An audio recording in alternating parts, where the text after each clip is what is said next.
વિદ્યાર્થી મિત્રો, ઇઝીલર્ન કોમર્સમાં આપનું સ્વાગત છે. હું છું એસ.જી. વોહરા. આજે આપણે આ વિડીયોમાં ધોરણ 12 નામાના મૂળ તત્વો એલિમેન્ટ્સ ઓફ અકાઉન્ટ્સ જેમાં ભાગીદારી પેઢીના વાર્ષિક હિસાબોનો પહેલો વિભાગ શીખવા જઈ રહ્યા છીએ. જેમાં આપણે વેપાર ખાતું, નફા નુકસાન ખાતું અને પાકું સરવૈયું કઈ રીતે તૈયાર કરવું, એટલે કે વેપાર ખાતામાં, નફા નુકસાન ખાતામાં અને પાકા સરવૈયામાં કઈ કઈ વિગતોનો સમાવેશ થાય છે એની આપણી પ્રાસ્તાવિક સમજૂતી મેળવવાની છે. તો આપણે બિલકુલ સરળ રીતે એની સમજૂતી મેળવી લઈએ. ચલો, ભાગીદારી પેઢીના વાર્ષિક હિસાબો. ભાગીદારી પેઢીના વાર્ષિક હિસાબો. હવે વિદ્યાર્થી મિત્રો, આ વાર્ષિક હિસાબો સમજાવતા પહેલા હું તમને એક બાબત કહી દઉં કે ધોરણ 11માં પણ તમે એકાકી વેપારી પેઢીના વાર્ષિક હિસાબો ભણી ગયા છો. એટલે એનો તમને ખ્યાલ તો છે જ, એનું બેકગ્રાઉન્ડ તો તમને ખ્યાલ છે જ, કે તમને ખ્યાલ હોય તો કે ધોરણ 11માં જ્યારે આપણે એકાકી વેપારી પેઢીના વાર્ષિક હિસાબો તૈયાર કરતા હતા ત્યારે આપણે 3 વિગતોનો સમાવેશ કરતા હતા. એક નંબર પર છે વેપાર ખાતું, આપણે તૈયાર કરતા હતા. બીજા નંબર પર છે નફા નુકસાન ખાતું અને ત્રીજા નંબર પર છે પાકું સરવૈયું. હવે આપણે વાર્ષિક હિસાબો તો ભણવાના છે સેમ એ જ, પણ ભાગીદારી પેઢીના વાર્ષિક હિસાબો શીખવાના છે. તો ભાગીદારી પેઢીના વાર્ષિક હિસાબોમાં 3 બાબતોનો સમાવેશ તો થશે જ: વેપાર ખાતું, નફા નુકસાન ખાતું, પાકું સરવૈયું. આ ઉપરાંત એ વાર્ષિક હિસાબોમાં બીજી 2 વધારાની વિગતોનો પણ સમાવેશ કરવામાં આવશે, જેમ કે નફા નુકસાન ફાળવણી ખાતું, જે નફા નુકસાન ખાતા પછી તૈયાર થશે, અને બીજું છે ભાગીદારોના મૂડી કે ચાલુ ખાતા. એટલે ટૂંકમાં એવું કહેવાશે કે ભાગીદારી પેઢીના વાર્ષિક હિસાબો તૈયાર કરવા માટે આ 5 બાબતો મહત્વની છે. 1 છે વેપાર ખાતું, 2 છે નફા નુકસાન ખાતું, 3 છે નફા નુકસાન ફાળવણી ખાતું, 4 છે ભાગીદારોના મૂડી કે ચાલુ ખાતા અને 5મા નંબર છે પાકું સરવૈયું. જો કે વાર્ષિક હિસાબોમાં તો મુખ્ય 3 બાબતોનો સમાવેશ થાય છે મિત્રો. 1 વેપાર ખાતું, 2 નફા નુકસાન ખાતું અને 3 પાકું સરવૈયું. પણ અહીંયા આપણે નફા નુકસાનની ફાળવણી દર્શાવવા માટે આપણે અલગથી કેટલીક વાર નફા નુકસાન ફાળવણી ખાતું તૈયાર કરીએ છીએ અને ભાગીદારોના મૂડી કે ચાલુ ખાતા પણ તૈયાર કરીએ છીએ. ઓકે, તો હવે આપણે જોઈ લઈએ કે આ બધી બાબતો જે છે, વેપાર ખાતું, નફા નુકસાન ખાતું, પાકું સરવૈયું, એમાં કઈ કઈ વિગતોનો સમાવેશ થાય એને આપણે ખાસ ધ્યાનમાં રાખવું પડશે. કારણ કે મિત્રો, વાર્ષિક હિસાબો સમજવા હશે તો 2 બાબતો ખૂબ જ મહત્વની છે. એક, વેપાર ખાતામાં, નફા નુકસાન ખાતામાં અને પાકા સરવૈયામાં કઈ બાજુ કઈ વિગત આવે, અને બીજું છે કયા હવાલાની કેવી અસર થાય. તો આજના આ વિડીયોમાં આપણે ફક્ત એટલું જ સમજીશું સૈદ્ધાંતિક રીતે કે વેપાર ખાતામાં કઈ કઈ બાબતનો સમાવેશ થાય, નફા નુકસાનમાં કઈ કઈ બાબતનો સમાવેશ થાય અને પાકા સરવૈયામાં કઈ કઈ વિગતોનો સમાવેશ થાય. તો વારાફરતી આપણે સમજી લઈએ. ચલો, આપણે પહેલા જોઈ લઈએ વેપાર ખાતું કઈ રીતે તૈયાર થાય, એમાં કઈ કઈ વિગતોનો સમાવેશ થાય. વેપાર ખાતું તૈયાર કરવાનું છે તો હું તમને એક જ બાબત કહી દઉં કે સરળ રીતે જો વેપાર ખાતું યાદ રાખવું હોય ને તો એટલું જ યાદ રાખવાનું કે વેપાર ખાતામાં માલને લગતી વિગતોનો સમાવેશ થાય. માલને લગતી વિગત એટલે સરનો સ્ટોક, તો કે આખરનો સ્ટોક, ખરીદી, વેચાણ, ખરીદ પરત, વેચાણ પરત, આ બધી માલની વિગતો છે. તો જ્યારે પણ આપણે વેપાર ખાતું તૈયાર કરવું હોય તેમાં આ બધી બાબતોનો સમાવેશ થાય. બીજું શું સમાવેશ થાય કે જ્યારે આપણે માલની ખરીદી કરતા હોઈએ કે માલનું ઉત્પાદન કરતા હોઈએ ને, તો એના ખર્ચાઓનો આમાં સમાવેશ થાય. એટલે ટૂંકમાં વેપાર ખાતું બનાવવું હોય ને તો એટલું જ યાદ રાખવાનું કે માલની વિગતો આવે, માલને દર્શાવતી વિગતો, તો તમારું વેપાર ખાતું તૈયાર થઈ જાય. અહીં 2 રીતે વેપાર ખાતું તમને સમજાવેલું છે કે જેથી કરીને તમને વેપાર ખાતું બહુ સરળ રીતે સમજ પડી જાય. તો પહેલી રીત પ્રમાણે વેપાર ખાતું કઈ રીતે સમજવું આપણે જોઈ લઈએ. તો ચલો, અહીં આગળ તમારી સામે એક વેપાર ખાતાનો નમૂનો તૈયાર કરેલું છે કે ખાલી જગ્યા પેઢીનું તારીખ, ખાલી જગ્યાના રોજ, પૂરા થતા વર્ષનું વેપાર ખાતું, ઉધાર જમા, વિગત રકમ. જો કે 11મા ધોરણમાં તમે શીખી જ ગયા છો વેપાર ખાતું કઈ રીતે બનાવવું. આમ છતાં પણ આપણે એનો ફરીવાર અભ્યાસ કરી લઈએ, સમજી લઈએ. શરૂઆતનો સ્ટોક ઉધાર બાજુ આવશે. ઉધાર બાજુ કઈ કઈ વિગતો આવશે એ પહેલા આપણે સમજી લઈએ. શરૂઆતનો સ્ટોક આવશે, ત્યાર પછી ખરીદીને લગતી વિગતો. પણ અહીંયા ધ્યાનમાં રાખવાનું છે કે ખરીદીમાંથી અન્ય રીતે ગયેલ માલ હોય તો એની મૂળ કિંમત અને ખરીદ પરત, આ ખરીદીમાંથી બાદ કરવામાં આવશે અને ચોખ્ખી ખરીદી બહાર દર્શાવવામાં આવશે. ત્યાર પછી બે પ્રકારના ખર્ચા, જેમ કે ખરીદીના ખર્ચા, જેમાં મજૂરી છે, આવક માલ ગાડા ભાડું છે, રેલવે નૂર છે, કસ્ટમ ડ્યુટી છે, જકાત છે, ડેમરેજ છે વગેરેનો સમાવેશ થશે, જે વેપાર ખાતાની ઉધાર બાજુ દર્શાવવામાં આવશે. અને કેટલીક વાર જો ઉત્પાદન કરતો ધંધો હોય તો ઉત્પાદનના ખર્ચાનો પણ વેપાર ખાતામાં સમાવેશ થાય. માલનું ઉત્પાદન કરવામાં આવતું હોય, જેમ કે જેમાં ઉત્પાદક મજૂરી, કારખાનાનો ઘસારો, યંત્રનો ઘસારો, કારખાનાનું વીજળી બળતણ વગેરેનો સમાવેશ થાય છે. હવે વેચાણ જમા બાજુ દર્શાવવામાં આવે છે, પણ ચોખ્ખું વેચાણ દર્શાવવામાં આવે છે, એટલે કે વેચાણમાંથી વેચાણ પરત બાદ કરીને દર્શાવવામાં આવશે. ત્યાર પછી અન્ય કોઈ માલનું વેચાણ કર્યું હોય, માની લો કે ઉત્પાદન કરતા કરતા કે આપણી પાસે માલનો કોઈ ભંગાર હોય કે એ ભંગાર માલનું વેચાણ કર્યું હોય કે કોઈ પણ પ્રકારના ભંગારનું વેચાણ કર્યું હોય તો એ અહીં વેપાર ખાતાની જમા બાજુ દર્શાવવામાં આવશે. અને આખરમાં છેવટે આખરનો સ્ટોક દર્શાવવામાં આવશે. હવે આપણે વેપાર ખાતું બંધ કરીશું, એટલે કે વેપાર ખાતાનો આપણે સરવાળો કરીશું. જો વેપાર ખાતાની જમા બાજુનો સરવાળો વધારે હશે તો એની ઉધાર બાજુ ખૂટતી રકમ મળશે, જેને આપણે કાચો નફો કહીશું, જે નફા નુકસાન ખાતે લઈ જવામાં આવશે. અહીં ઉધારથી નીચે નફા નુકસાનની જમા બાજુ જાય. તે જ રીતે જો વેપાર ખાતાનો ઉધાર બાજુનો સરવાળો વધારે હશે તો ખૂટતી રકમ જમા બાજુ મળશે, જેને આપણે કાચી ખોટ કહીશું, જે નફા નુકસાન ખાતે લઈ જવામાં આવશે ઉધાર બાજુ. એટલે કાચો નફો જે વેપાર ખાતાની ઉધાર બાજુ દર્શાવેલું હોય એ નફા નુકસાનની જમા બાજુ જાય, અને કાચી ખોટ જે નફા નુકસાનની વેપાર ખાતાની જમા બાજુ મળે, જે આપણે નફા નુકસાન ખાતાની ઉધાર બાજુ લઈ જવામાં આવે છે. આ એક વેપાર ખાતાની સમજૂતી મેળવી. હવે આપણે આ જ વેપાર ખાતાને અન્ય રીતે સમજીએ, બીજી રીતે સમજીએ, જેથી કરીને વધારે સમજ પડે. ચલો, વેપાર ખાતાનો નમૂનો. સ્ટોકની વાત કરીએ તો બે પ્રકારના સ્ટોક હોય, શરૂનો સ્ટોક, આખરનો સ્ટોક. તો સીધી વાત યાદ રાખવાની, શરૂઆતનો સ્ટોક ઉધાર બાજુ, આખરનો સ્ટોક જમા બાજુ. ત્યાર પછી વાત કરીએ ખરીદી અને વેચાણની. તો ખરીદી ઉધાર બાજુ અને વેચાણ જમા બાજુ. પણ અહીંયા યાદ રાખવાનું છે, ખરીદી એટલે કે ચોખ્ખી ખરીદી, જેમાં અન્ય રીતે ગયેલ માલની મૂળ કિંમત અને ખરીદ પરત બાદ કરવું. અને એ જ રીતે વેચાણ એટલે ચોખ્ખું વેચાણ, જેમાંથી વેચાણ પરત બાદ કરવું. એ જ રીતે ખરીદીના ખર્ચા અને ઉત્પાદનના ખર્ચા ઉધાર બાજુ, તે જ રીતે ભંગાર માલનું વેચાણ જમા બાજુ. બસ આટલી વિગતો વેપાર ખાતામાં આવે. હવે વેપાર ખાતું બંધ કરવાનું, સરવાળો કરવાનો. ઉધાર બાજુ ખૂટતી રકમ કાચો નફો કહેવાય, જે નફા નુકસાન ખાતે લઈ જવામાં આવશે, અને જમા બાજુ ખૂટતી રકમ આવે તો કાચી ખોટ કહેવાય, જે નફા નુકસાન ખાતે લઈ જવામાં આવશે. આ બેમાંથી એક જ મળે. બરાબર છે. હવે આપણે સમજીએ નફા નુકસાન ખાતું કઈ રીતે તૈયાર કરવું. તો વેપાર ખાતામાં યાદ રાખવાનું શું કહ્યું મેં, કે માલની જ વિગતોનો સમાવેશ થાય. એ જ રીતે નફા નુકસાન ખાતું યાદ રાખવું હોય ને, તો નફા નુકસાન ખાતામાં એટલું જ યાદ રાખવાનું, ખર્ચા અને આવકો આવે. કયા ખર્ચા આવે? તો અહીં આગળ વેપાર ખાતાની ઉધાર બાજુ જે બે પ્રકારના ખર્ચા દર્શાવ્યા છે ને, ખરીદીના ખર્ચા અને ઉત્પાદનના ખર્ચા, એ સિવાયના જેટલા મહેસૂલી ખર્ચા છે ને, એ બધા જ મહેસૂલી ખર્ચા નફા નુકસાન ખાતાની ઉધાર બાજુ આવે, અને બીજી અન્ય તમામ પ્રકારની આવકો નફા નુકસાનની જમા બાજુ આવે. તો હવે આપણે નફા નુકસાન ખાતાનો નમૂનો જોઈએ. તો જુઓ, ખાલી જગ્યા પેઢીનું તારીખ ખાલી જગ્યાના રોજ પૂરા થતા વર્ષનું નફા નુકસાન ખાતું. એ જ રીતે તૈયાર થાય ઉધાર જમા વિગત રકમ. હવે જોઈએ નફા નુકસાન ખાતાની ઉધાર બાજુ સૌથી પહેલા શું લખીશું? તો ઉપરવાળો કાચો નફો અને કાચી ખોટ. જો કાચો નફો હોય તો નફા નુકસાન ખાતાની જમા બાજુ આ રીતે દર્શાવવાનો. કાચો નફો ક્યાંથી લાવ્યા? તો કે વેપાર ખાતેથી લાવ્યા. અને એ જ રીતે જો કાચી ખોટ હોય તો નફા નુકસાનની ઉધાર બાજુ દર્શાવવામાં આવશે. ક્યાંથી લાવ્યા? તો કે વેપાર ખાતેથી લાવ્યા. ઓકે. હવે નફા નુકસાન ખાતામાં શું દર્શાવવાનું? તો મેં તમને કહ્યું તે મુજબ કે વેપાર ખાતામાં જે બે પ્રકારના ખર્ચા લખ્યા છે ને, એક ખરીદીના ખર્ચા અને બીજા ઉત્પાદનના ખર્ચા, એ સિવાયના તમામ પ્રકારના ખર્ચા નફા નુકસાન ખાતાની ઉધાર બાજુ દર્શાવાય. તો કયા કયા ખર્ચા છે? તો વારા ફરતી આપણે એને સમજી લઈએ.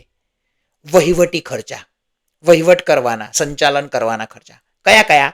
વેપાર ખર્ચા, પગાર, ભથ્થા, બોનસ, ભાડું, વીમા પ્રીમિયમ, તાર ટપાલ, સ્ટેશનરી છપામણી, ઓડિટ ફી, કાનૂની ખર્ચ, પ્રોવિડન્ટ ફંડમાં ફાળો, વીજળી ખર્ચ. આ તમામ પ્રકારના ખર્ચને આપણે વહીવટી ખર્ચ તરીકે ઓળખીશું, જે નફા નુકસાનની ઉધાર બાજુ દર્શાવવામાં આવશે.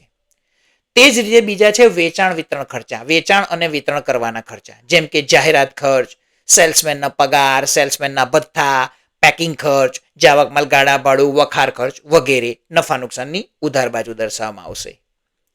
ત્યાર પછી નાણાકીય ખર્ચા. નાણાકીય ખર્ચા એટલે નાણું મેળવવા માટેના ખર્ચા, જેમ કે લોન પર વ્યાજ, ડિબેન્ચર વ્યાજ, બેંક ઓવરડ્રાફ્ટનું વ્યાજ, બેંક કમિશન કે બેંક ચાર્જીસ વગેરે નાણાકીય ખર્ચ કહેવાય, જે નફા નુકસાન ખાતાની ઉધાર બાજુ આવશે.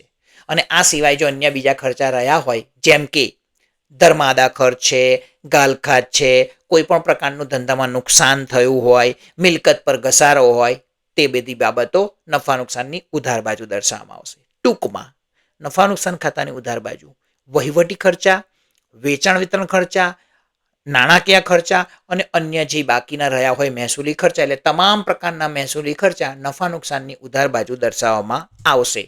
તે જ રીતે અન્ય આવકો, જેમ કે મળેલું ભાડું, મળેલ વટાવ, મળેલ કમિશન, રોકાણોનું વ્યાજ, ધીરેલી લોનનું વ્યાજ, ગાલખાત પરત, મિલકત વેચાણનો નફો, પસ્તીનું વેચાણ, ભંગારનું વેચાણ, આ પ્રકારની અન્ય આવકો નફા નુકસાન ખાતાની જમા બાજુ દર્શાવવામાં આવશે. હવે શું કરીશું આપણે? તો હવે જેવી રીતે વેપાર ખાતું બંધ કર્યું અને નફો ખોટ શોધ્યો, કાચો નફો કાચી ખોટ, એવી જ રીતે આપણે નફા નુકસાન ખાતું બંધ કરીશું. તો જેવી રીતે વેપાર ખાતું બંધ કર્યું એવી રીતે નફા નુકસાન ખાતું બંધ કરીશું. જો નફા નુકસાન ખાતાનો જમા બાજુનો સરવાળો વધારે આવે તો ખૂટતી રકમ ઉધાર બાજુ મળશે, જેને આપણે ચોખ્ખો નફો કહીશું, જે નફા નુકસાન ફાળવણી ખાતે લઈ જવામાં આવશે. અને તે જ રીતે નફા નુકસાન ખાતાની ઉધાર બાજુનો સરવાળો વધારે હોય તો એની ખૂટતી રકમ જમા બાજુ મળે, જેને આપણે ચોખ્ખી ખોટ કહીશું, જે નફા નુકસાન ફાળવણી ખાતામાં લઈ જવામાં આવશે. હવે આપણે નફા નુકસાન ફાળવણી ખાતું અને ભાગીદારના મૂડી કે ચાલુ ખાતા અહીં આગળ સમજાવ્યા નથી મેં. કેમ? એ આપણે પહેલા ચેપ્ટરમાં આપણે શીખી ગયા છે, ભણી ગયા છે. નફા નુકસાન ફાળવણી ખાતું કઈ રીતે બનાવવું અને ભાગીદારોના મૂડી ખાતા અને ચાલુ ખાતા કઈ રીતે બનાવવા, એનો સમાવેશ આપણે પહેલા ચેપ્ટરમાં કરી લીધો છે, એટલે અહીં આગળ એને સમજાવ્યા નથી. જોકે જ્યારે આપણે દાખલા ગણીશું ત્યારે સાથે સાથે નફા નુકસાન ફાળવણી ખાતું અને મૂડી ખાતા પણ બનાવીશું વાર્ષિક હિસાબોમાં, બરાબર છે. પણ અહીંયા હમણાં એને સમજાવ્યા નથી. હવે આપણે સીધી સમજીએ, સમજૂતી મેળવીએ પાકા સરવૈયાની. બહુ જ મહત્વની બાબત છે પાકું સરવૈયું. ચલો આપણે એને સમજીએ. અહીંયા મેં પાકું સરવૈયું અલગ રીતે સમજાવેલું છે, જરા ધ્યાન રાખજો જેથી કરીને તમને સમજ પડે. બીજી એક વસ્તુ ખાસ ધ્યાનમાં રાખવાની છે, પાકું સરવૈયું ખાતું નથી, એક સરવૈયું છે, એટલે એમાં ઉધાર જમા ના હોય. બીજું, પાકું સરવૈયું છે ને વાર્ષિક હિસાબો વર્ષના અંતે તૈયાર કરવામાં આવે, એટલે અહીંયા આગળ હેડિંગ આ રીતે આવશે: ખાલી જગ્યા પેઢીનું, તારીખ ખાલી જગ્યાના રોજનું. વેપાર ખાતામાં અને નફા નુકસાન ખાતામાં છે ને ના રોજ પૂરા થતા વર્ષનું એવું લખીએ છીએ, કારણ કે આખા વર્ષ દરમિયાનનું હોય છે. અને પાકું સરવૈયું વાર્ષિક હિસાબો જે દિવસે બનાવે છે એ દિવસના રોજનું હોય, એટલે લખવામાં આવે છે ખાલી જગ્યા પેઢીનું, તારીખ ખાલી જગ્યાના રોજનું પાકું સરવૈયું. છેલ્લા દિવસે જ બનાવવામાં આવે છે. હવે અહીંયા પાકું સરવૈયું જોઈએ છે તો ડાબી બાજુ જે છે ને એને મૂડી દેવા અને જમણી બાજુ છે મિલકત લેણા. મૂડી દેવા એટલે મૂડી ક્યાંથી લાવ્યા, નાણાં ક્યાંથી લાવ્યા, તો કે મૂડીમાંથી લાવ્યા અને દેવા ઊભા કરીને લાવ્યા. અને જમણી બાજુ શું છે? મિલકત અને લેણા, મતલબ એ જે નાણાં આવ્યા ને મૂડી દેવામાંથી એનું તમે ક્યાં ક્યાં રોકાણ કર્યું, તો કે મિલકતમાં રોકાણ કર્યું અને લેણામાં રોકાણ કર્યું. બસ આ છે સરવૈયું, જેનો બંનેનો સરવાળો સરખો થવો જોઈએ સરવૈયાનો છેલ્લા. બરાબર છે? મૂડી દેવા બાજુ અને મિલકત લેણા બાજુ બંને બાજુ સરવાળો કેવો થવો જોઈએ? સરખો થવો જોઈએ. તો અહીંયા મેં હેડિંગના સંદર્ભમાં તમને સમજાવ્યું છે કે મૂડી દેવા બાજુ તમારે મહત્વના 5 શીર્ષકોને ધ્યાનમાં રાખવાના છે. એક છે મૂડી ખાતા, 2 છે ચાલુ ખાતાની જમા બાકી, 3 છે અનામતો, 4 છે બિનચાલુ જવાબદારીઓ અને 5 છે ચાલુ જવાબદારીઓ. ઓકે. મિલકત લેણા બાજુ પણ અલગ અલગ પ્રકારના શીર્ષકો છે, જેમાં 1 નંબરનું શીર્ષક છે બિનચાલુ મિલકતો, જેમાં 2 પ્રકારની મિલકતોનો સમાવેશ થાય: અ કાયમી મિલકતો અને બ રોકાણો. 2 નંબરનું હેડિંગ છે ચાલુ મિલકતો અને 3 નંબરનું હેડિંગ છે ચાલુ ખાતા ઉધાર બાકી. હવે મિત્રો એક બાબત તમને સમજાવી દઉં કે આપણે જ્યારે મૂડી ખાતા અને ચાલુ ખાતા બનાવ્યા હશે, બરોબર છે, ત્યારે એ મૂડી ખાતા અને ચાલુ ખાતાની જે બાકી આવશે ને એ બાકી સીધી અહીંયા આગળ પાકા સરવૈયામાં લખવાની હોય છે. મૂડી ખાતા હોય તો મૂડી ખાતાની બાકી, અને ચાલુ ખાતા હોય તો જો જમા બાકી હોય તો મૂડી દેવા બાજુ, અને ઉધાર બાકી હોય ને તો મિલકત લેણા બાજુ દર્શાવવામાં આવશે. મતલબ આ વસ્તુ આપણે ક્યાંથી લાવીશું મૂડી ખાતા અને ચાલુ ખાતાની રકમો? તો ઉપર આપણે જે મૂડી ખાતાને ચાલુ ખાતા બનાવીશું ને એમની બાકી અહીંયા આગળ ઉતારીશું આપણે. આ સિવાયની જે વિગતો બાકી રહે છે, જેમ કે મૂડી દેવા બાજુ કઈ કઈ વિગતો બાકી રહી, અનામતો છે, બિનચાલુ જવાબદારીઓ છે અને ચાલુ જવાબદારીઓ છે, એમાં કઈ કઈ વિગતોનો સમાવેશ થાય એ આપણે અલગથી સમજવાનું રહેશે. તે જ રીતે મિલકત લેણા બાજુ જે શીર્ષકો બાકી રહ્યા છે, જેમ કે બિનચાલુ મિલકતોમાં કાયમી મિલકતો છે, રોકાણો છે અને ચાલુ મિલકતો છે, એમાં પણ કઈ કઈ વિગતોનો સમાવેશ થાય એને આપણે અલગથી સમજી લઈએ, જેથી કરીને આપણને સરળતાથી ખ્યાલ આવે. પાકું શ્રેય બનાવવા માટે તમારે આટલા શીર્ષકોના નામ જ યાદ રાખવાના, તો તમને ખબર પડી જાય કે પાકા શ્રેયમાં મૂડી દેવા બાજુ શું આવે અને મિલકત લેણા બાજુ શું આવે. હવે આપણે અલગથી યાદ રાખીશું કે અનામતોમાં કઈ અનામતોનો સમાવેશ થાય, બિનચાલુ જવાબદારીઓમાં કયા પ્રકારની બિનચાલુ જવાબદારીનો સમાવેશ થાય, ચાલુ જવાબદારીમાં શેનો સમાવેશ થાય, એ આપણે એનો અલગથી સમજીએ. બરાબર છે? તો ચલો મૂડી દેવા બાજુના 3 શીર્ષકો આપણે વારા ફરતી સમજીએ. અનામતો. અનામત એટલે શું તમને અલગથી સમજાવી દઉં કે કંપની પાસે જ્યારે વધારાના નાણાં પડી રહ્યા હોય અને એ વધારાના નાણાં કોઈ ખાસ હેતુ માટે અલગથી રાખ્યા હોય ને એને અનામત તરીકે કહેવાય. બરાબર છે? તો અનામત જોઈએ આપણે કે કઈ કઈ પ્રકારની અનામતોનો સમાવેશ થાય. સામાન્ય અનામત, જેનું બીજું નામ છે અનામત ભંડોળ. આ સામાન્ય અનામત એવું નામ એટલા માટે નામ છે કે આ અનામત એવી અનામત છે જે કોઈ પણ હેતુ માટે ઉપયોગમાં લઈ શકાય છે, એટલે એનું નામ છે સામાન્ય અનામત. બીજું છે મૂડી અનામત. મૂડી પ્રકારના નફામાંથી ઊભું કરેલું અનામત છે, જેને મૂડી અનામત કહેવાય છે. અને એવું અન્ય કોઈ પણ અનામત હોય તો આવી અનામતો અનામતના શીર્ષક હેઠળ દર્શાવવામાં આવે છે. ખાસ કરીને 2 જ અનામતો છે, એક સામાન્ય અનામત છે અને બીજું મૂડી અનામત છે. એટલે અનામતમાં આ 2 પ્રકારની અનામતો આવે એટલું આપણે યાદ રાખવાનું. પછી છે બિનચાલુ જવાબદારીઓ. તો પહેલા આપણે સમજી લઈએ બિનચાલુ જવાબદારીઓ એટલે શું. બિનચાલુ જવાબદારીઓ એટલે એવા ઉછીના લીધેલા નાણાં, એવું ઊભું કરેલું દેવું કે જે 1 વર્ષ કરતાં વધુ સમયગાળાનું હોય. કોઈ વ્યક્તિ પાસે, કોઈ સંસ્થા પાસેથી ઉછીના લીધા હોય, લોન પેટે કે કોઈ પણ રીતે, જે 1 વર્ષ કરતાં વધારે સમયગાળાનું હોય તો એને બિનચાલુ જવાબદારી તરીકે ઓળખવામાં આવે છે. એમાં કઈ કઈ વિગતોનો સમાવેશ થાય તો બેંક લોન, બેંક પાસેથી લોન મેળવી હોય 1 વર્ષ કરતાં વધુ સમયગાળાની. નાણાકીય સંસ્થા પાસેથી લોન મેળવી હોય કોઈ 1 વર્ષ કરતાં વધુ સમયગાળાની. મિત્ર પાસેથી લોન મેળવી હોય. ભાગીદારની લોન, મતલબ એક જ વસ્તુ યાદ રાખવાનું છે, કશું છે નહીં આમાં. બિનચાલુ જવાબદારીમાં લોન આવે, જે લીધેલી લોન આવે, કોઈની પણ પાસેથી લોન લીધી હોય 1 વર્ષ કરતાં વધુ સમયગાળાની. બરાબર છે? ચાલુ જવાબદારી એટલે શું? તો ચાલુ જવાબદારી એટલે 1 વર્ષ કે તેથી ઓછા સમયગાળા માટેની ઉછીની લીધેલી રકમ. એમાં કઈ કઈ બાબતોનો સમાવેશ થાય? પરચુરણ લેણદારો, દેવી હુંડીઓ, બેંક ઓવરડ્રાફ્ટ, ચૂકવવાના બાકી ખર્ચા, અગાઉથી મળેલી આવકો, કરવેરાની જોગવાઈ અને પ્રોવિડન્ટ ફંડ. આ બધી વિગતોનો સમાવેશ ચાલુ જવાબદારીઓમાં થાય, જે આપણે યાદ રાખવાનું છે. બરાબર છે? હવે હું તમને બીજી એક બાબત કહી દઉં કે લોન 1 વર્ષ કરતાં વધુ સમયગાળાની હોય તો બિનચાલુ જવાબદારીમાં આવે, અને કોઈ પણ લોન તમને જો દાખલામાં કહ્યું હોય ને કૌંસમાં કહ્યું હોય ને કે 1 વર્ષ કરતાં ઓછા સમયગાળાની છે તો તમારે એને ચાલુ જવાબદારીમાં લખવાનું છે. ઓકે? તો આ વિગતો સમજ્યા મૂડી દેવા બાજુના 3 શીર્ષકો, જેમાં કઈ કઈ વિગતોનો સમાવેશ થાય. બરાબર છે? હવે આપણે મિલકત લેણા બાજુના શીર્ષકોને આપણે સમજીએ. જેમ કે બિનચાલુ મિલકતોની અંદર કાયમી મિલકતો, રોકાણો અને ચાલુ મિલકતો, એમાં કઈ કઈ વિગતોનો સમાવેશ થાય એ આપણે હવે વારાફરતી સમજી લઈએ. ચાલો. તો 1 નંબર કાયમી મિલકતો.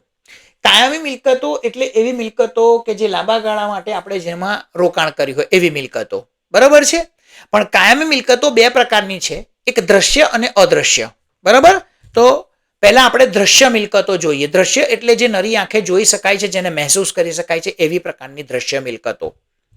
જેમ કે જમીન, મકાન, પ્લાન્ટ, યંત્રો, ફર્નિચર, વાહનો, પટે રાખેલ મિલકતો, કારખાનાનું મકાન વગેરે.